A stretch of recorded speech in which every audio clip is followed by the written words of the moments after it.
warahmatullahi wabarakatuh. Selamat pagi saudara-saudara sekalian. Hari ini saya akan menyampaikan terkait dengan dasar pengolahan dan visualisasi data K3. Saya Tovan Agung Eka Prasetya. Saya di sini adalah pengajar mata kuliah biostatistik. Pada materi pada hari ini yang akan saya sampaikan adalah terkait dengan pengantar statistika di bidang K3. Materi-materi yang kedua hingga keenam akan saya sampaikan pada video-video selanjutnya. Untuk materi pada hari ini terkait dengan pengantar statistika di bidang K3, saya akan menyampaikan pengantar singkat tentang kesehatan dan keselamatan kerja. Kemudian terkait dengan kedua adalah manfaat pengolahan data K3. Kemudian saya juga akan menyampaikan terkait dengan dasar statistika, karena jika kita akan belajar terkait dengan statistika di bidang K3, maka kita harus mengerti pengertian statistika, jenis dan skala data, dan variabel, karena itu merupakan dasar dari statistika. Kemudian terakhir saya akan menunjukkan bagaimana kita memasukkan data di aplikasi atau software SPSS. Baik, untuk slide yang pertama terkait dengan pengantar singkat tentang kesehatan dan keselamatan kerja atau disebut dengan K3. Kesehatan dan keselamatan kerja atau disebut dengan K3 merupakan cabang ilmu kesehatan yang terdiri dari serangkaian proses meliputi pertama, identifikasi bahaya, kedua, penilaian dan pengendalian risiko yang bertujuan untuk mencegah, meminimalkan dan mengendalikan kecelakaan atau penyakit akibat kerja agar tercipta lingkungan kerja yang sehat dan aman. Nah, ketika kita melakukan identifikasi bahaya, penilaian dan pengendalian risiko untuk mencegah dan meminimalkan dan mengendalikan kecelakaan atau penyakit akibat kerja, maka pada fase identifikasi bahaya kita akan berkaitan atau bersinggungan dengan data-data yang terkait dengan bidang K3. Itu pertama bisa jadi salah satu contohnya adalah kebisingan. Ketika ada perusahaan yang menggunakan mesin di dalamnya, maka akan timbul kebisingan. Kemudian kedua, ada data terkait dengan getaran. Selain kebisingan, pada mesin yang digunakan juga akan timbul getaran. Tidak hanya bersumber dari mesin, bisa jadi kendaraan-kendaraan atau alat-alat yang digunakan berkaitan dengan proses pekerjaan di suatu perusahaan, maka bisa timbul getaran. Kemudian ada bahaya terkait dengan radiasi atau data terkait dengan radiasi. Ketika melakukan identifikasi bahaya yang berkaitan dengan radiasi, maka data-data ini harus terolah. Kemudian juga ada data paparan bahan kimia, di mana perusahaan-perusahaan yang menggunakan bahan kimia tertentu itu juga akan memberikan atau menghasilkan data-data yang bisa kita olah dan kita sajikan menggunakan statistika. Kemudian ada juga kebisingan, selain kebisingan getaran radiasi, juga ada paparan bahan kimia dan sebagainya. Oke, selanjutnya akan menjelaskan manfaat pengolahan data K3. Manfaat pengolahan data K3 ini yang pertama, tidak hanya 3 hal ini, tetapi setidaknya ada 3 hal yang bisa menjadi manfaat dari pengolahan data K3, agar kita dapat menjadi bahan pertimbangan bagi perusahaan untuk langkah pencegahan risiko dari bahaya yang ada di lingkungan kerja. Kedua, sebagai dasar penentuan tindakan pengendalian untuk mengurangi atau mengeliminasi risiko kecelakaan atau penyakit akibat kerja. Ketiga, sebagai dasar untuk menentukan tindakan apa setelah kita lakukan identifikasi bahaya, tindakan pengendalian risikonya itu apa, dan dampak lingkungan yang mungkin dapat timbul akibat aktivitas perusahaan. Yang pertama, saya akan menjelaskan terkait dapat menjadi pertimbangan bagi perusahaan untuk langkah pencegahan risiko. Ketika kita sudah mendapatkan data dari hasil identifikasi bahaya dan identifikasi risiko, maka kita akan memiliki data-data yang cukup untuk dilakukan analisis statistik, sehingga pertimbangan-pertimbangan berdasarkan analisis statistik tersebut bisa menjadi dasar bagi perusahaan untuk membuat program-program tertentu untuk mengurangi atau menghilangkan risiko dari bahaya yang ada di lingkungan kerja. Kedua, penentuan tindakan pengendalian yang saya jelaskan tadi. Setelah kita menentukan kebijakan, begitu pertimbangan untuk perusahaan, langkah-langkah apa saja, maka harus dituangkan dalam sebuah program. Nah, program-program ini merupakan tindakan pengendalian untuk mengurangi bahaya atau menghilangkan bahaya yang ada di tempat kerja jika memungkinkan, tetapi program-program tersebut harus berdasarkan analisis data statistik, sehingga dasar yang kuat kenapa kita harus membuat program A, membuat program B, atau membuat program C. Kemudian terakhir, terkait dengan sebagai dasar untuk menentukan tindakan pengendalian risiko dan dampak lingkungan yang mungkin dapat timbul akibat aktivitas perusahaan. Ya, identifikasi bahaya dan penilaian risiko yang dilakukan di perusahaan itu menunjukkan bahwa aktivitas perusahaan yang ada di tempat kerja kita itu ada bahaya dan risiko yang timbul, sehingga kita perlu menentukan tindakan pengendalian risiko dan dampak lingkungan yang tepat berdasarkan analisis statistik yang kita lakukan. Baik, selanjutnya terkait dengan pengertian statistika. Statistika adalah ilmu untuk mengorganisasikan, menganalisis, dan menafsirkan data yang berperan dalam pengambilan keputusan. Di dalam statistika ada statistika deskriptif, ada statistika inferensial.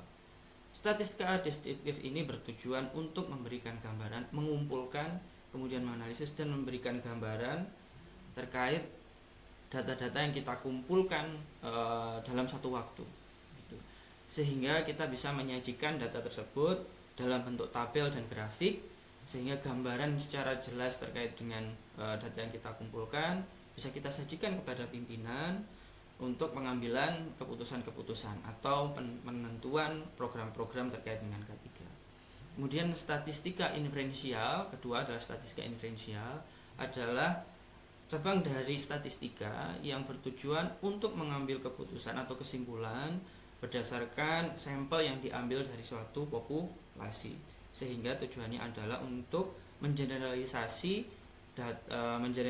data yang kita ambil dari satu sampel dalam untuk populasi tertentu.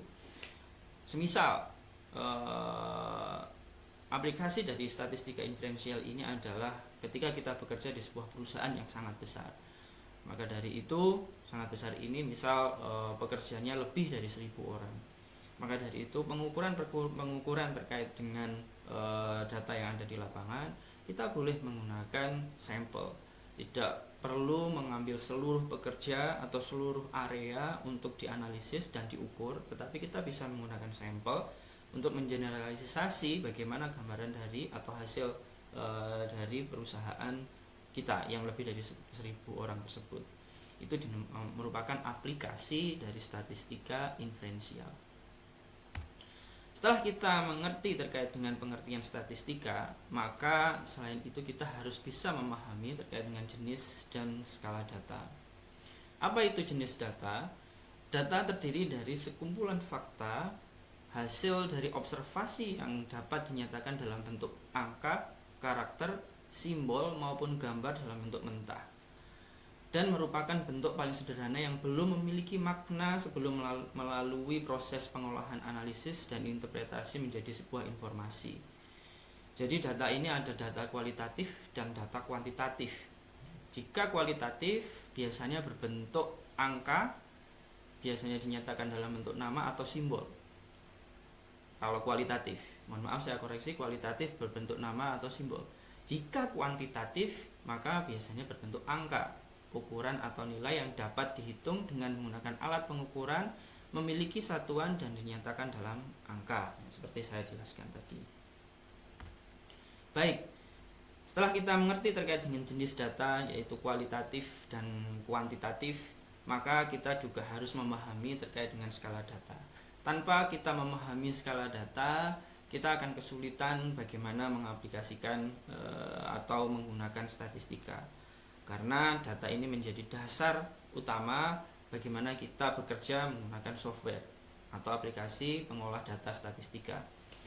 Jenis data skala data yang pertama adalah data nominal. Data nominal ini merupakan bentuk data yang paling sederhana, biasanya tersedia dalam bentuk nama atau teks. Contoh data nominal adalah pertama jenis kelamin, ada pria dan wanita. Kemudian ragam divisi dalam tempat kerja Anda, ada human resource department, ada departemen terkait dengan health safety environment atau K3, ada departemen teknis atau engineering, atau ragam divisi yang ada di tempat kerja atau perusahaan tertentu. Itu merupakan contoh dari data nominal. Kemudian ada agama, misal agama ada Islam, Kristen, Protestan, Buddha, Konghucu dan sebagainya, atau Katolik. Nah, itu juga merupakan bentuk dari data nominal karena bentuknya adalah paling sederhana dalam bentuk nama atau teks. Kemudian ada jenis pekerjaan, provinsi, dan lainnya. Kemudian jenis skala data yang kedua adalah data ordinal. Data ordinal ini merupakan jenis skala pengukuran yang memiliki tingkatan sehingga kategori 1 lebih tinggi dari yang lainnya. Contohnya adalah tingkat pendidikan, SD, SMP, SMA misal. Maka SMP merupakan tingkat yang lebih tinggi dari SD. SMA merupakan tingkat yang lebih tinggi dari SMP. Nah, ini merupakan contoh bentuk data ordinal. Tingkat pengetahuan bisa dikategorikan menjadi pengetahuan rendah, sedang, atau tinggi. Kemudian tingkat pendapatan bisa dikategorikan tingkat pendapatan lebih dari 1 juta, kurang dari 1 juta, atau lebih atau diantara itu gitu. Baik, skala data selanjutnya selain data ordinal dan nominal ada 2 lagi, yaitu data interval dan data rasio. Data interval merupakan jenis skala data yang tidak memiliki nilai 0 mutlak. Data dapat dinyatakan dalam bilangan negatif maupun positif. Contohnya adalah terkait dengan suhu atau temperatur. Kemudian data rasio merupakan skala data yang berlawanan dengan data interval karena memiliki nilai 0 mutlak. Data rasio merupakan data yang memiliki sifat multiplikatif atau mengandung perhitungan matematis sehingga datanya dapat ditambah, dikurangi, atau dibagi. Contohnya adalah usia, gaji, masa kerja, waktu kerja, berat badan, tinggi badan, kadar tembaga yang ada di lingkungan, kadar timbal yang ada di dalam darah, kemudian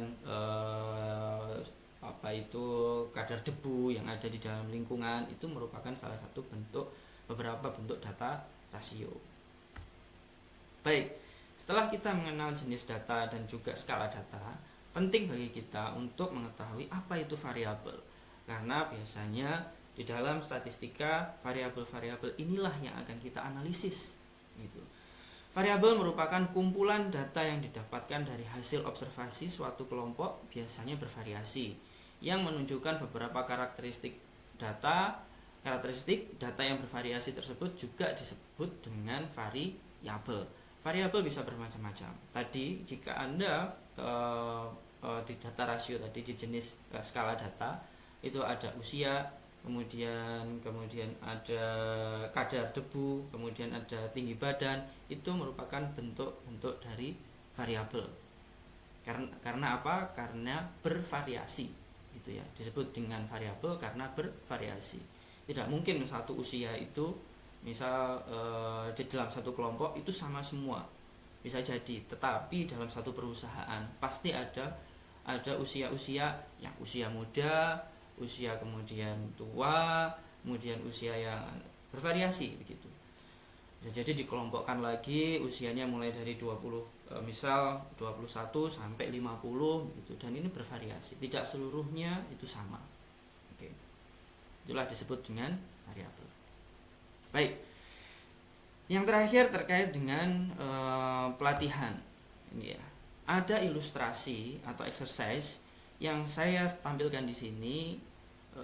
Kasusnya adalah seorang peneliti hendak mengetahui tingkat pengetahuan terhadap 25 pekerja di CV atau perusahaan XYZ tentang budaya K3. Untuk mengumpulkan datanya, peneliti tersebut menggunakan instrumen berupa kuesioner. Instrumen yang digunakan untuk peneliti tersebut berupa kuesioner. Alat pengukurannya berupa kuesioner yang berkaitan dengan budaya K3. Peneliti menentukan 3 kategori untuk pengetahuan, yaitu variabel pengetahuan, yaitu kurang baik, cukup baik, dan baik. Dan tabel di bawah ini atau tabel tersebut yang terlihat merupakan data mentah yang diperoleh dari hasil observasi pengetahuan pekerja tentang budaya ketiga, memuat data tentang inisial pekerja dan skor kuesioner tentang budaya ketiga. Ini merupakan data untuk 25 pekerja. Nah, untuk melakukan analisis ini, maka kita menggunakan sebuah software yang disebut dengan SPSS. Berikut merupakan sajian dari tampilan dari SPSS yang kita gunakan untuk mengisi data tersebut. Untuk mengisi data tersebut, maka kita harus membuka aplikasi ini atau software ini di device Anda masing-masing, laptop Anda masing-masing. Ada 2 tampilan, yaitu data view dan variable view. Nah, di data view dan variable view ini, untuk memasukkan data yang kita miliki tadi 25 orang tadi, maka kita harus klik variable view, bukan di data view. Oke, ketika kita memasukkan variabel tersebut, maka pertama adalah isi nama variabel tersebut. Kita isi variabel pengetahuan. Kemudian kita harus edit terkait dengan type-nya. Numeric, kosongkan decimal place karena tidak ada desimal di dalamnya. Kemudian Anda dapat mengisi labelnya. Labelnya itu apa saja? Labelnya misal Anda ingin mengisikan pengetahuan pekerja tentang budaya ketiga. Nah, Anda ingin mengisikan valuenya pertama tadi apa? Pertama adalah kurang baik, maka ketik kurang baik. Kemudian klik add. Kemudian kedua adalah cukup baik, kemudian klik add. Kemudian ketiga adalah baik, klik add, kemudian klik OK. Kemudian perhatikan juga kolomnya, Anda tidak perlu hanya mengedit pada area ini. Jika diperlukan, maka Anda bisa mengedit measure.